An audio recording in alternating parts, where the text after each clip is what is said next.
Dam is not a solution to flooding.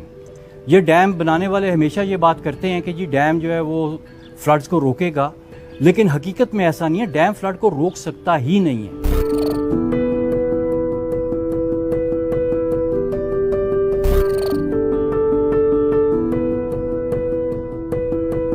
नुकसान dam का ये होता है कि छोटे छोटे फ्लड्स को वो रोक लेता है, और जो बड़ा फ्लड होता है उसको ज़्यादा तबाही के साथ जो है वो लोगों के पास लेके आता है।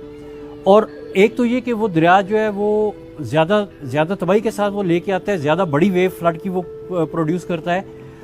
दूसरा ये कि लोग जो है, क्योंकि उनके पास छोटे फ्लड्स नहीं आ रहे होते, तो लोग जो हैं वो बेफिक्र हुए होते हैं कि छोटे छोटे फ्लड जहाँ पे आ रहे हों, लोग वहाँ पे जो है वो तैयार बैठे होते हैं कि जी हर साल बारिशों में फ्लड्स आएंगे।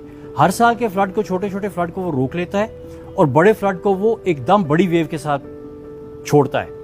अब जिस वक्त ये 1992 में एक बहुत बड़ा फ्लड आया था दरिया झेलम में, तो उस वक्त दरिया झेलम के ऊपर हमारा दूसरा बड़ा डैम बना हुआ था, लेकिन दरिया झेलम में इतनी ज़्यादा तबाही हुई थी क्योंकि अचानक उन्होंने मंगला डैम का पानी छोड़ दिया था, और छोड़ने के बाद तकरीबन 1000 कीमती जानों का नुकसान हुआ था। उसके अलावा हज़ारों जो है गांव जो है वो डूब गए थे, झेलम का पूरा शहर डूब गया था।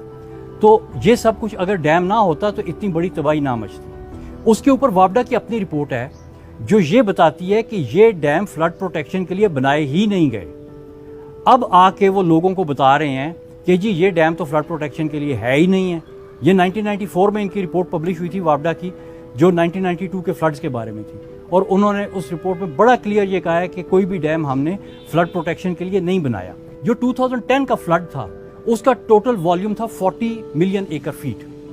आपका जो सबसे बड़ा तरबेला डैम है वो तकरीबन 6 मिलियन एकड़ फीट का है। अगर उसके नीचे काला बाग भी बन जाता तो वो भी 6 मिलियन एकड़ फीट का है। तो 6 + 6 12, बाकी 30 मिलियन एकड़ फुट किधर जाता? उसने तो फ्लड ही बनना था ना।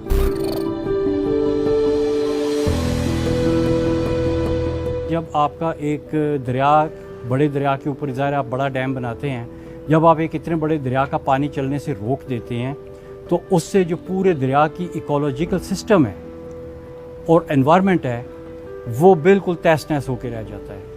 उससे ना सिर्फ ये कि लोगों को नुकसान होता है, बल्कि उसके बीच में रहने वाले चरिंद परिंद, उसके इर्द गिर्द के वेटलैंड्स, मछली, मेंढक, तितली, माइग्रेटरी बर्ड्स, ये सब इम्पैक्ट होते हैं। और फिर जो आपका दरिया है, मतलब जो हमारे दरिया हैं उनमें रेत और मिट्टी बहुत ज़्यादा आती है, क्योंकि ये जिन पहाड़ों में से निकलते हैं वो पहाड़ जियोलॉजिकली बहुत यंग हैं, बहुत कम उम्र है, और जो कम उम्र पहाड़ होता है उसके बीच में इरोजन बहुत ज़्यादा होती है। तो हमारे पहाड़ सिर्फ 50 बिलियन ईयर्स ओल्ड हैं, जबकि जो पुराने पहाड़ हैं जैसे एल्प्स के हैं, जैसे रॉकी माउंटेन्स हैं, मतलब रॉकी माउंटेन जो तकरीबन 160 मिलियन साल पुराने हैं। हमारे जो पहाड़ हैं वो सिर्फ 50 मिलियन साल पुराने हैं। तो हमारे इधर से मिट्टी और वो जो है ना वो बहुत ज़्यादा तादाद में निकलता है। अब जिस वक्त वो मिट्टी निकलती है तो ये आपका बन जाता है इरोजनल रिजीम, यानी जहाँ पे लैंडस्केप जो है वो टूट रहा है और घिस रहा है बेसिकली। इसी के मुकाबले जहाँ पे भी कहीं पे इरोजन हो रही होती है तो जो इरोडेड मटेरियल है वो कहीं ना कहीं पे जाके बैठ रहा होता है, और उसको हम जियोलॉजिकल टर्म्स में कहते हैं डेपोजिशनल रजीम। तो जो आपका इरोजनल रजीम है वो आपकी माउंटेन्स हैं, और जो आपका डेपोजिशनल रजीम है वो आपके फ्लड प्लेन्स और इंडस का डेल्टा है, जब हम इंडस रिवर बेसिन के तनाजुर में बात करते हैं। तो आपके जो डैम्स हैं, अब वो जो सिल्ट और मिट्टी आती है वो दरिया वो डैम के पीछे रुक जाती है। तो उससे दो नुकसान होते हैं। उससे एक नुकसान तो ये होता है कि जो आपने डैम इतना बड़ा बनाया था उसमें मिट्टी भर गई, और वो मिट्टी भरने के बाद डैम की उम्र कम हो गई और अल्टीमेटली ख़त्म हो गई। आपका वार्षिक डैम है वो मिट्टी भर के ख़त्म हो चुका है, अब उसमें कोई स्टोरेज पॉसिबल नहीं है। आपका तरबेला डैम जो है वो तकरीबन 35 से 40% जो है वो मिट्टी से भर के ख़त्म हो चुका है।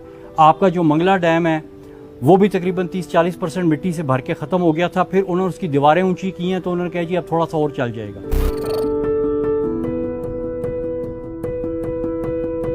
शायद ये चीज़ बहुत कम लोगों को हिस्ट्री में पता है कि जिस चीज़ को हम सिंतास मुआहदा बार बार कहते हैं वो मुआहदा नहीं है, वो वर्ल्ड बैंक के साथ फंडिंग एग्रीमेंट का अनेक्स्चर है।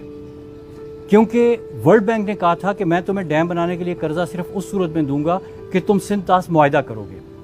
और वर्ल्ड बैंक क्यों मुआहदा करके कर्जा देना चाहता था? क्योंकि वर्ल्ड बैंक ने बहुत से प्रोजेक्ट्स इंडिया में करवाए थे जो पाकिस्तान का पानी रोक रहे थे, और वो सरासर इंटरनेशनल असूलों की खिलाफ वर्जी थी।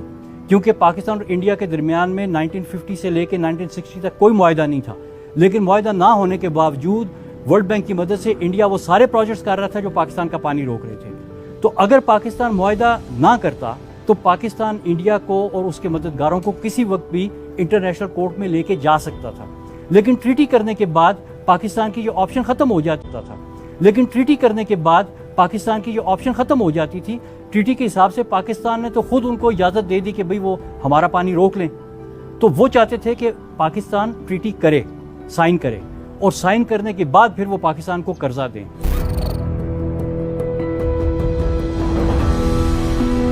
पॉलिटिसाइज होने की जो वजह मेन नज़र आती है, जिस वक्त ये सिंध-तास मुआहदे के बाद हमने 2 डैम बनाने का फैसला किया था, एक मंगला डैम और एक तरबेला डैम, तो उस वक्त डैम्स की लोकेशंस के ऊपर काफ़ी बहस हुई थी, और उसमें ये जो कालाबाग डैम की लोकेशन है इसको भी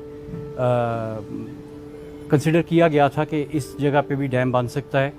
और तरबेला में और इसमें काफ़ी बहस हुई थी, तो आखिर में फैसला ये हुआ था कि तरबेला डैम जो है वो पहले बनेगा और इस साइड के ऊपर जो डैम है वो बाद में बनेगा। लेकिन फिर जैसे जैसे वक्त गुजरा, जो 2 डैम बन गए, उनकी वजह से थोड़ी सी प्रॉब्लम शुरू हो गई डाउनस्ट्रीम कम्युनिटीज़ में, और जो उसके नेगेटिव इफ़ेक्ट्स थे दोनों डैम्स के, वो जो नीचे डाउनस्ट्रीम में रहने वाले लोग थे उनको ज़्यादा शिद्दत से महसूस होने शुरू हो गए, और वो इम्पैक्ट जो हैं वो बतदरीज बढ़ते जा रहे हैं, अभी तक भी बढ़ रहे हैं। तो उस पर फिर जो डाउनस्ट्रीम कम्युनिटीज़ थी, स्पेशली जो इंडस डेल्टा के लोग थे, दरिया उसके सूबा सिंध के लोग थे, उन्होंने इस चीज़ को रियलाइज़ किया और इस पे उन्होंने बात करनी शुरू की कि अगर एक और डैम भी बन गया तो जो हालात हैं वो पहले से भी ज़्यादा ख़राब होंगे। तो इसकी वजह से फिर ये एक जो पॉलिटिशियंस थे उन्होंने भी इस चीज़ को लिया और उन्होंने कहा कि जी हम एक और डैम ऊपर नहीं बनने देंगे, क्योंकि ये डैम बना तो हमारा पानी पहले भी कम हुआ है तो मज़ीद कम होगा।